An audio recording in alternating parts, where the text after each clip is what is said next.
یہاں تک کہ سال ہر سال گزر گئے لیکن کوئی مسلمان نہ ہوا۔ پھر پہاڑ پر رہنے والے لوگ روز بروز برائی میں ترقی کرتے چلے گئے، اور جو لوگ شروع میں ایمان لائے تھے ان کے علاوہ اور کوئی شخص ایمان نہ لایا۔ نوح علیہ السلام انہیں مسلسل دعوت دیتے رہے مگر بے اثر، یہاں تک کہ اللہ تعالیٰ نے نوح علیہ السلام کی طرف وحی کی کہ اب کوئی شخص ایمان نہیں لائے گا۔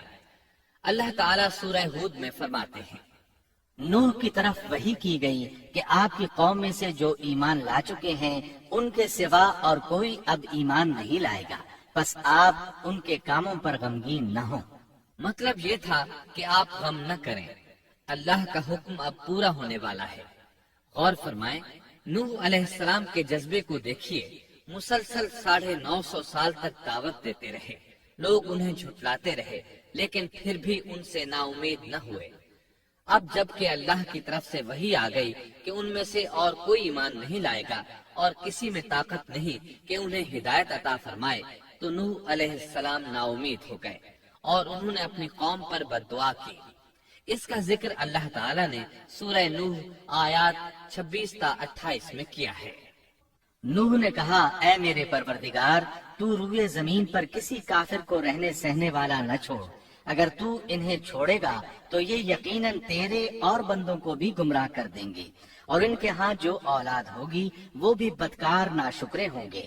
اے میرے پروردگار، تو مجھے اور میرے ماں باپ کو اور جو بھی ایماندار ہو کر میرے گھر آئے اور تمام مومن مردوں اور عورتوں کو بخش دے، اور کافروں کو سوائے ہلاکت کے اور کچھ نہ دے۔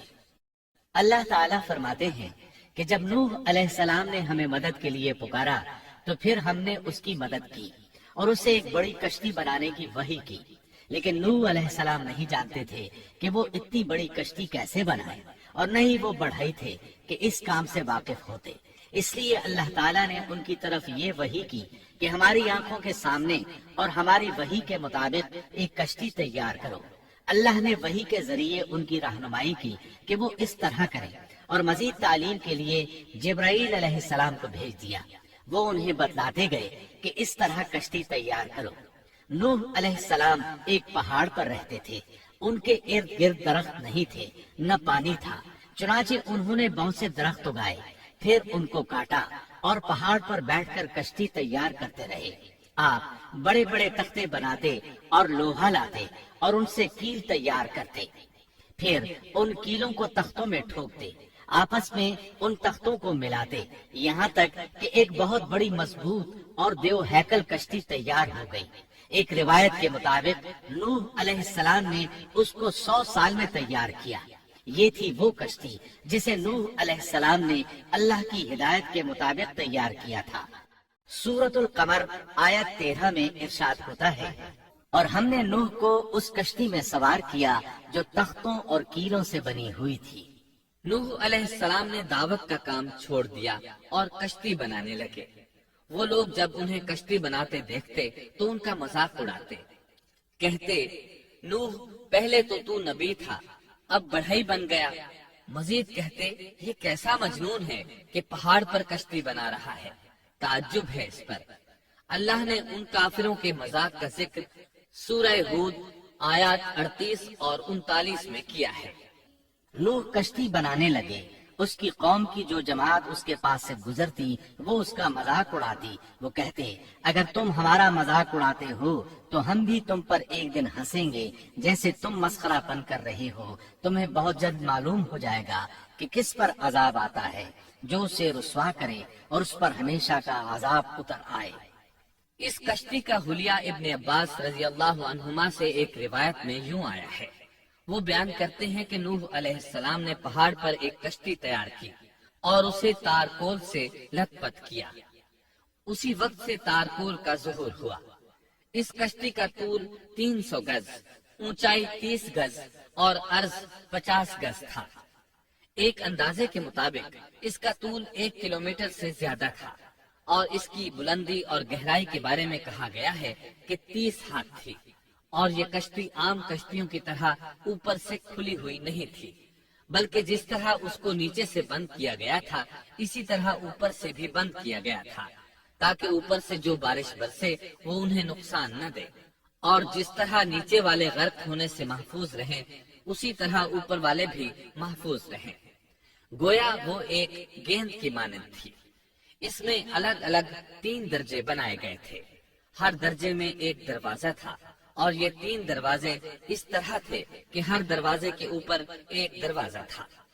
یہ اس کشتی کا حلیہ تھا جس کے راوی ابن عباس رضی اللہ عنہما ہیں۔ یہ کشتی آج بھی موجود ہے۔ اللہ تعالیٰ نے اس کشتی کو بطور عبرت اور نشانی کے باقی رکھا ہے، جیسا کہ اللہ تعالیٰ فرماتے ہیں، اور بے شک ہم نے اس واقعے کو نشانی بنا کر باقی رکھا، پس ہے کوئی نصیحت حاصل کرنے والا۔ اس صدی میں علماء کے ایک گروہ نے اس کشتی کو ترکی کے ایک پہاڑ پر پا لیا ہے۔ اب وہ 2 ٹکڑوں میں تقسیم ہو چکی ہے۔ اس کا حلیہ وہی تھا جو بیان ہوا۔ اللہ کا فرمان سچا ثابت ہو گیا کہ ہم نے اس کو نشانی بنا کر باقی رکھا ہے۔ اس کے بعد طوفان آیا۔ اللہ تعالیٰ نے نوح علیہ السلام کو اس طوفان کے ظہور کی ایک نشانی اور علامت بتلائی تھی۔ نوح علیہ السلام کے گھر میں ایک تنور تھا۔ اللہ نے فرمایا، جب یہ تنور جوش مارنے لگے اور پانی اس سے ابلنے لگے تو سمجھ لینا اللہ کا وعدہ آ گیا۔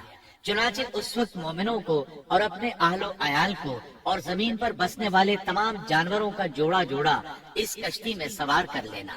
تنور سے کیا مراد ہے، اس کے متعلق مفسرین میں اختلاف ہے۔ بعض کہتے ہیں کہ اس سے مراد ایک چشمہ ہے جو زمین سے نکلتا ہے، لیکن راجح روایات کے مطابق اس سے مراد معروف تنور ہے جس میں آگ جلا کر روٹیاں پکائی جاتی ہیں۔ یہ تنور نوح علیہ السلام کے گھر میں تھا، اور اسی کو اللہ نے طوفان کے آنے کی علامت بتایا اور فرمایا کہ جب یہ پھوٹ پڑے اس وقت ہر چیز کا جوڑا جوڑا کشتی پر سوار کر لینا۔ اللہ تعالیٰ سورہ ہود آیت 40 میں فرماتے ہیں، یہاں تک کہ جب ہمارا حکم آ پہنچا اور تنور ابلنے لگا، ہم نے کہا اس کشتی میں ہر قسم کے جوڑے دوہرے سوار کر لے، اور اپنے گھر کے لوگوں کو بھی سوائے ان کے جن پر پہلے سے بات پڑ چکی ہے، اور سب ایمان والوں کو بھی۔ اس کے ساتھ ایمان لانے والے بہت ہی کم تھے۔ کشتی میں سوار ہونے والوں کی تعداد 80 بتائی جاتی ہے۔ چنانچہ جب تنور جوش مارنے لگا تو نوح علیہ السلام کشتی میں سوار ہو گئے۔ کشتی ان کی بستی میں لوگوں سے دور پہاڑ پر تھی۔ اللہ کی قدرت کہ تمام قسم کے جانور بھی کشتی کے پاس آ گئے۔ نوح علیہ السلام نے انہیں بھی سوار کر لیا۔ اللہ تعالیٰ سورۃ القمر آیات 11 اور 12 میں فرماتے ہیں، پس ہم نے آسمان کے دروازوں کو زور کی بارش سے کھول دیا اور زمین کے چشموں کو جاری کر دیا، پس اس کام پر جو پانی مقرر کیا گیا تھا خوب جمع ہو گیا۔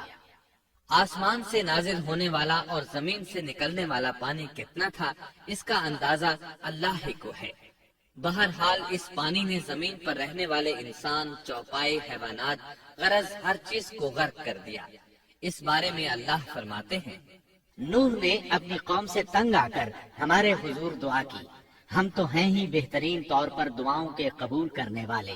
فوراً ان کی دعا قبول کر لی اور اس تکلیف اور ایذا سے انہیں بچا لیا جو انہیں کفار سے روزمرہ پہنچ رہی تھی، اور ان کی اولاد کو ہم نے باقی رہنے والی بنا دیا، یعنی انہی کی اولاد سے پھر سے دنیا آباد ہوئی، کیونکہ صرف وہی لوگ بچے تھے جو کشتی پر سوار تھے، اور ہم نے ان کا ذکر خیر پچھلوں میں باقی رکھا۔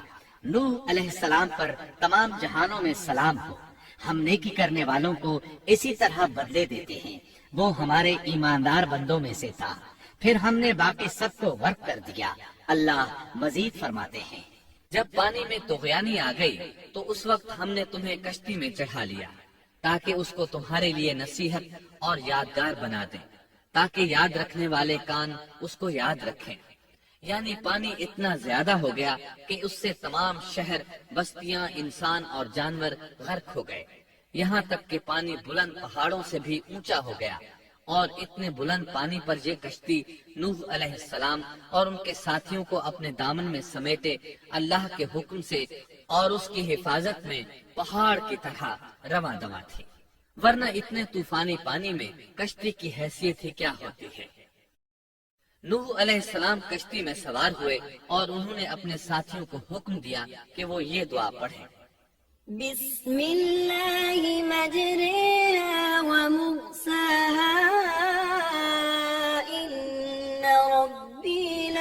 غفور رحیم۔ اللہ ہی کے نام سے اس کشتی کا چلنا اور ٹھہرنا ہے، یقیناً میرا پالنے والا بڑی بخشش اور رحم والا ہے۔